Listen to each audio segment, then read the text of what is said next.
जैसा कि आप सभी जानते हैं, आज़ादी के अमृत महोत्सव के अवसर पर देश के प्रधानमंत्री जी 28 मई को संसद का नवनिर्मित भवन राष्ट्र को समर्पित करेंगे। एक प्रकार से ये नया संसद भवन प्रधानमंत्री जी की दूरदर्शिता का प्रमाण है, जो नए भारत के निर्माण में हमारी सांस्कृतिक विरासत, परंपरा और सभ्यता को आधुनिकता से जोड़ने का एक सुंदर प्रयास है। इस नई संरचना को रिकॉर्ड समय में बनाने के लिए करीब करीब 60,000 के आसपास श्रम योगियों ने अपना योगदान दिया है। इस अवसर पर प्रधानमंत्री जी इस सभी श्रम योगियों का सम्मान भी करेंगे। इसके साथ साथ एक और महत्वपूर्ण घटना होने जा रही है, जिसकी आपको सूचना देने के लिए आज मैं यहां उपस्थित हुआ हूं। इस अवसर पर एक ऐतिहासिक घटना पुनरावर्तित हो रही है। एक ऐतिहासिक परंपरा पुनर्जीवित भी हो रही है। अभी स्क्रीन पर आप एक सुंदर वस्तु को देख रहे हैं। राजसी लगती है वस्तु, इसके पीछे युगों से जुड़ी हुई एक परंपरा छिपी है। इसको तमिल में सेंगोल कहा जाता है और इस शब्द का अर्थ संपदा से संपन्न और ऐतिहासिक है। आज मैं आप सभी को इसको साझा करने के लिए यहां पर उपस्थित हुआ हूं। यह एक हमारी बहुत पुरानी सभ्यता से जुड़ी हुई प्रथा है, जिसकी गहरी जड़ें देश की परंपराओं में समाहित है। आजादी के अमृत महोत्सव में प्रधानमंत्री जी ने जो कुछ लक्ष्य तय किए थे, उसमें एक लक्ष्य हमारी ऐतिहासिक परंपराओं का सम्मान और उसका पुनर्जागरण भी था। ये सेंगोल उसी लक्ष्य की परिपूर्ति के लिए आज मैं आपके सामने इसकी इंफॉर्मेशन को लेकर आया हूं। ये घटना जुड़ी है आजादी की क्षण के साथ। 14 अगस्त 1947 की रात को एक बहुत महत्वपूर्ण ऐतिहासिक और अनोखी घटना ने आकार लिया था, जिसकी 75 साल के बाद आज देश के अधिकांश नागरिकों को जानकारी नहीं है। यह सेंगोल जो अभी आपने स्क्रीन पर देखा था, उसने हमारे इतिहास में एक अहम भूमिका निभाई है और ये सेंगोल अंग्रेजों से भारतीयों के साथ सत्ता के हस्तांतरण का एक प्रतीक बना था। इस घटना के ऐतिहासिक महत्व को जानने के बाद आप सभी को आश्चर्य होगा कि इतने सालों तक ये हमारे सामने क्यों नहीं आई। जब इसकी जानकारी प्रधानमंत्री जी को मिली, इस पर गहराई से विचार करने के बाद प्रधानमंत्री जी ने इसकी गहन जांच के आदेश दिए और फिर निर्णय लिया कि गौरवमयी प्रसंग को ध्रुव तारे के समान, परंपराओं के ध्रुव तारे के समान देश के सामने रखना चाहिए। इसीलिए हमारे नए संसद भवन के लोकार्पण के दिन को चुना गया। अब मैं थोड़ा इस घटना के बाद में आपको बताऊंगा। 14 अगस्त 1947 की रात को लगभग 10:45 पर पंडित जवाहरलाल जी के ने विशेष रूप से तमिलनाडु से आए हुए अधिनम से सेंगोल को स्वीकार किया था। उन्होंने इसे अंग्रेजों से भारत को सत्ता प्राप्त करने के प्रतीक के रूप में पूर्ण विधि विधान के साथ स्वीकार किया था। पंडित नेहरू ने 14 अगस्त की रात को अपने निवास पर कई नेताओं की उपस्थिति में सेंगोल स्वीकार कर सत्ता के हस्तांतरण की प्रक्रिया को एक प्रकार से पूरा किया था, जिनमें श्री राजेंद्र प्रसाद भी थे, जो बाद में हमारे राष्ट्रपति बने। ये घटना क्यों और कैसे हुई, हम सब जानते हैं कि सन 47 में भारत को आजादी देने का जब निर्णय हुआ, तब लॉर्ड माउंटबेटन को ये प्रक्रिया को निर्विघ्न समाप्त करने के लिए भारत के वाइसरॉय बनाकर भेजा गया। जब ये प्रक्रिया करने का समय आया, तब लॉर्ड माउंटबेटन, क्योंकि इंग्लैंड से आते थे, इनको हमारी सांस्कृतिक और पारंपरिक व्यवस्थाओं की जानकारी नहीं थी। उन्होंने पंडित जवाहरलाल नेहरू जी को ये प्रश्न किया कि ब्रिटिश से भारतीयों के हाथ में सत्ता का हस्तांतरण के प्रतीक के रूप में कौन सा विशिष्ट परंपरागत समारोह का आयोजन किया जाना चाहिए। पंडित जी भी कंफ्यूज थे। उन्होंने थोड़ा समय मांगा और कहा कि मैं साथियों से चर्चा कर आपको इसके बारे में जानकारी दूंगा। पंडित जवाहरलाल नेहरू जी ने चर्चा करने के लिए अपनी पसंदगी बहुत अनुभवी स्वतंत्रता सेनानी, दार्शनिक, भारतीय परंपराओं के जानकार, इतिहास के मर्मज्ञ ऐसे विद्वान सी राजगोपालाचारी पर नियुक्त की, जिनको हम राजा जी के नाम से जानते हैं। उन्होंने ये बात को राजा जी के सामने रखा। राजा जी ने अनेक पुराने ग्रंथों का अभ्यास कर, अनेक प्रक्रियाओं को स्टडी कर साम्राज्यों के समय में सत्ता के हस्तांतरण की प्रक्रिया का एक सटीक इतिहास रेखांकित कर इस सेंगोल की प्रक्रिया को चिन्हित किया और पंडित नेहरू को बताया कि हमारे यहाँ हमारी परंपरा में इस सेंगोल के माध्यम से सत्ता के हस्तांतरण की प्रक्रिया को अधिकृत किया गया है। और इस प्रकार ये प्रक्रिया तय हुई और पंडित नेहरू ने पवित्र सेंगोल को तमिलनाडु के अधिनियम से स्वीकार कर अंग्रेजों से भारतीयों के हाथ में सत्ता के हस्तांतरण को आकार दिया। वही क्षण था जब पंडित नेहरू ने सेंगोल को स्वीकार किया, जब हम जिसको स्वतंत्रता कहते हैं, इसका सटीक क्षण था। इस अनुष्ठान का उद्देश्य इस तथ्य का स्वीकारीकरण है कि भारत में विदेशी शासन भारत के लोगों के पास एक ऐसी आध्यात्मिक प्रक्रिया से आई जो प्राचीन और भारत की सुदृढ़ परंपरा है। पंडित नेहरू ने इस अनुष्ठान के संपादन के लिए दक्षिण के मठाधिपति को स्वीकार कर आगे चले, जिससे पता चलता है कि उनका उद्देश्य भारत की भावात्मक एकता और आध्यात्मिक एकीकरण का था। सेंगोल के अर्थ और इतिहास में थोड़े डिटेल में जाते हैं तो सेंगोल का अर्थ बड़ा गहरा है। सेंगोल शब्द तमिल भाषा के सेम्मई शब्द से बना गया है। इसकी व्युत्पत्ति सेम्मई से आती है, जिसका अर्थ और भाव नीति परायणता से है।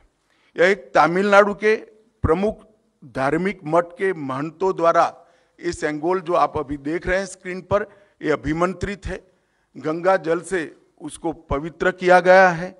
इस पर पवित्र नंदी अपना अटल दृष्टि और स्थिरता के साथ विराजमान है।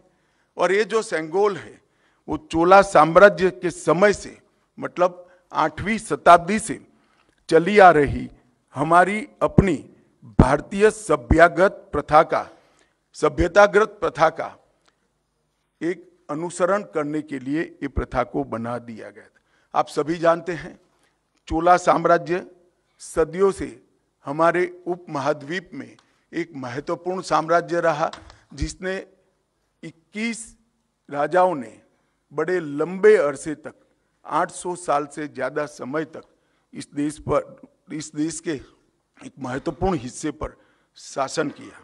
सबसे महत्वपूर्ण बात यह है कि सेंगोल जिसको प्राप्त होता है, इसके पास से न्यायपूर्ण और निष्पक्ष शासन की अपेक्षा रखी जाती है और एक प्रकार से न्यायपूर्ण और निष्पक्ष शासन करने का आदेश उसको मिलता है, जिसे तमिल में आणई कहते हैं। और इस सेंगोल को प्राप्त करने की घटना को आजादी के समय विश्व भर के मीडिया ने इसका जिक्र भी किया है, इस पर वृत्तांत भी प्रकट किए हैं। टाइम मैगजीन ने बहुत ज़्यादा ग्राफिक्स के साथ इसको रिपोर्ट किया। भारत के भी सभी अखबारों ने इसको यथोचित सम्मान दिया था। आप सेंगोल की वेबसाइट पर मीडिया रिपोर्ट की एक फिल्म भी बाद में देख सकते हैं। 1947 अगस्त के बाद सेंगोल सबकी आंखों से ओझल हो गया, इसको भुला दिया गया, मगर एक विद्वान और पूजनीय सम्माननीय व्यक्ति ने इसको आजादी के 31 साल के बाद 15 अगस्त 78 को परमाचार्य श्री चंद्रशेखर सरस्वती स्वामीगल ने अपने अनुयायी डॉक्टर B.R. सुब्रमण्यम को सेंगोल वृत्तांत का वर्णन किया, जिसको डॉक्टर सुब्रमण्यम ने अपनी किताबों में उचित स्थान देकर उल्लेखित किया है। तमिल मीडिया ने भी परमाचार्य की चर्चा को प्रमुखता से जगह दी और उसे जीवित रखा है। हम सब परमाचार्य के इसके लिए कृतज्ञ हैं। दिलचस्पी की बातें हैं कि तमिलनाडु सरकार ने भी इस भूमिका को गर्व के साथ प्रकाशित किया है। यह 2021-22 का HR&CE पॉलिसी नोट जो अभी आप स्क्रीन पर देख रहे हैं उसमें दर्ज है। इस पर पैरा 24 में इसकी प्रक्रिया को ढंग के साथ वर्णित किया गया है। हमारी सरकार का मानना है कि इस पवित्र सेंगोल को किसी संग्रहालय में रखना अनुचित है। सेंगोल की स्थापना के लिए संसद के भवन से अधिक उपयुक्त और पवित्र और उचित स्थान कोई हो ही नहीं सकता।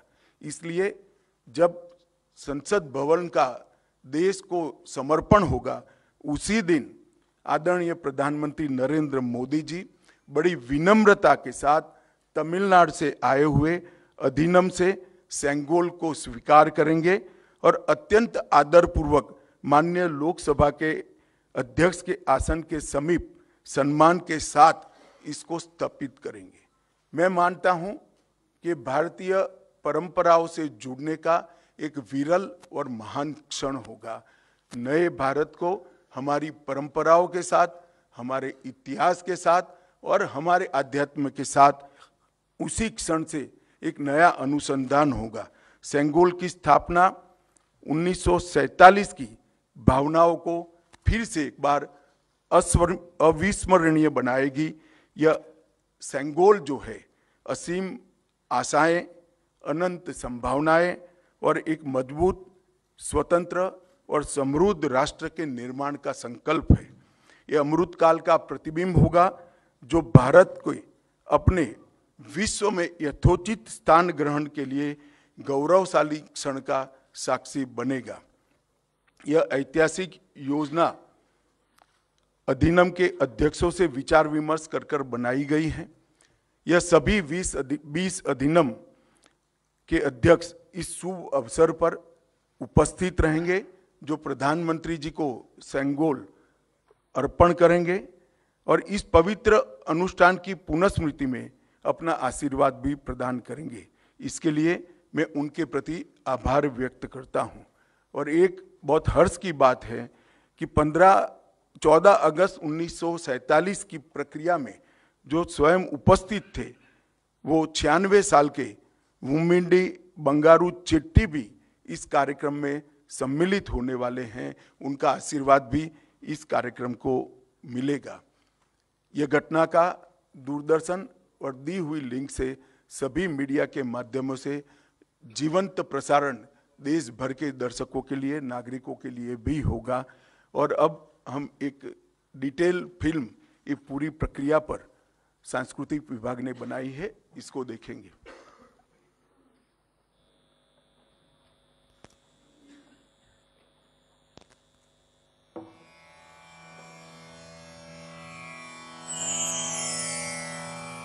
August 1947.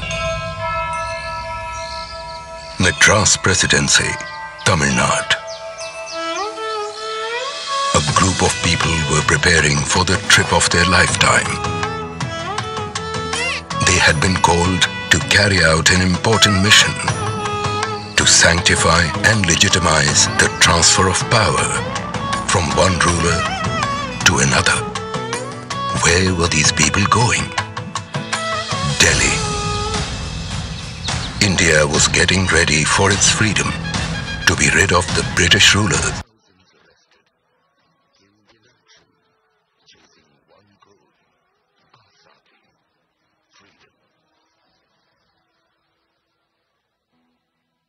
The last Viceroy, Lord Mountbatten, had a task to complete, to hand over power to the Indians. He had a simple query. How should this moment of handover be conducted? A handshake would hardly do. What is the symbolism that should be adopted for the moment? He posed this question to Pandit Jawaharlal Nehru. A good question. Something that needed thought. A puzzled Nehru turned to the veteran freedom fighter, Shri C. Rajagopalachari. Rajaji, as he was popularly known, was from Tamil Nadu.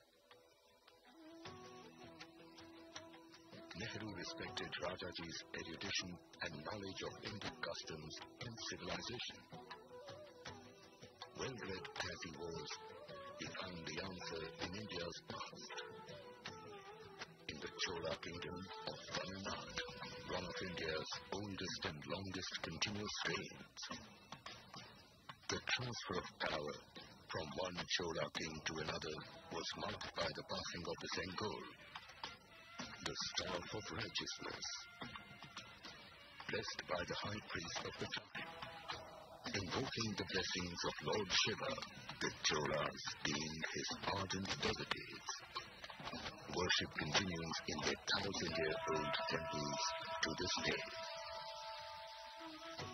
Rajaji recommended that a similar ceremony and symbolism be followed. Nehru accepted this.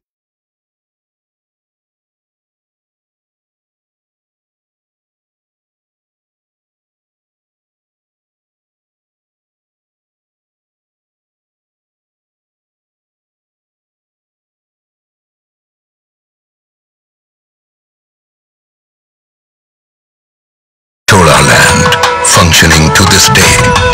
The then seer 20th Guru Maha Sannidhanam Srila Sri Ambalavana Desika Swami, who was ailing at the time, accepted the task.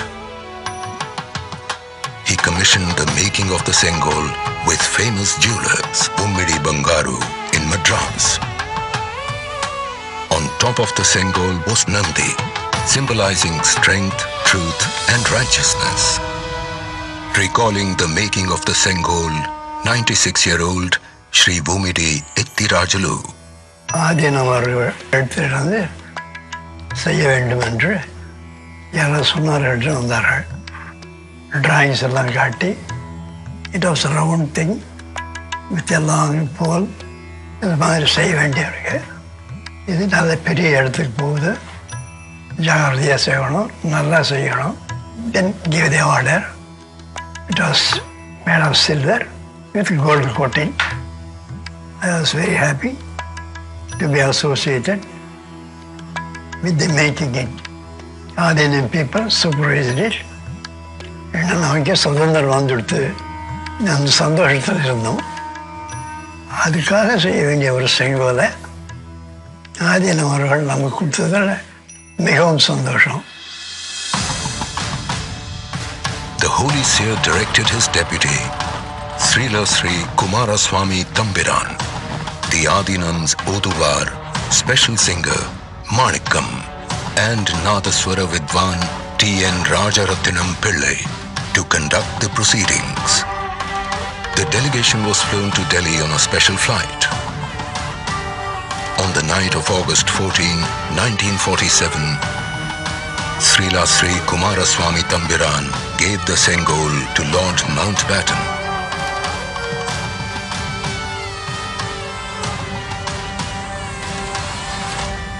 Who handed it back to him. The Sengol was purified with holy water. It was taken in procession to Pandit Jawaharlal Nehru. The Oduvar sang verses from the Kollara Padigam, hymns from the Tevaram, composed by the Tamil saint Tirunjana Sambandar. The sannyasi wrapped Nehru in the Pitambaram and handed over the Sengol. The verse ended with the words Adiyargal Vanil Arasalvar Anai Namade, meaning it is our order that the follower of the Lord, the King, shall rule as in the heavens. Thus the transfer of power to rule the nation happened with a symbol as per civilization practice from 1,000 years ago, in a remarkable integration of the South and the North, commemorating the birth of the nation as one. Nehru accepted the Sengol in the presence of Sri Rajendra Prasad, who later became the first president of India. This event was reported in local and international media. Time magazine of 25th August 1947 carried the report.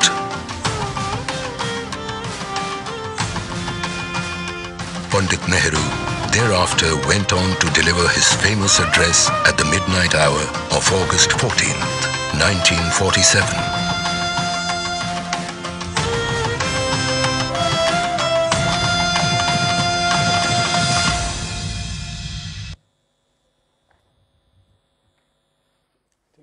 Sengol के बारे में जैसा हम सभी ने देखा, ये बेहद महत्वपूर्ण सूचना, और इसके बाद में अब सेंगोल से जुड़ी हुई वेबसाइट को भी आज लॉन्च किया जाएगा। इस सिलसिले में हम फिर से निवेदन करेंगे केंद्रीय गृह एवं सहकारिता मंत्री श्री अमित शाह जी से कि कृपया वो वेबसाइट का लॉन्च करें।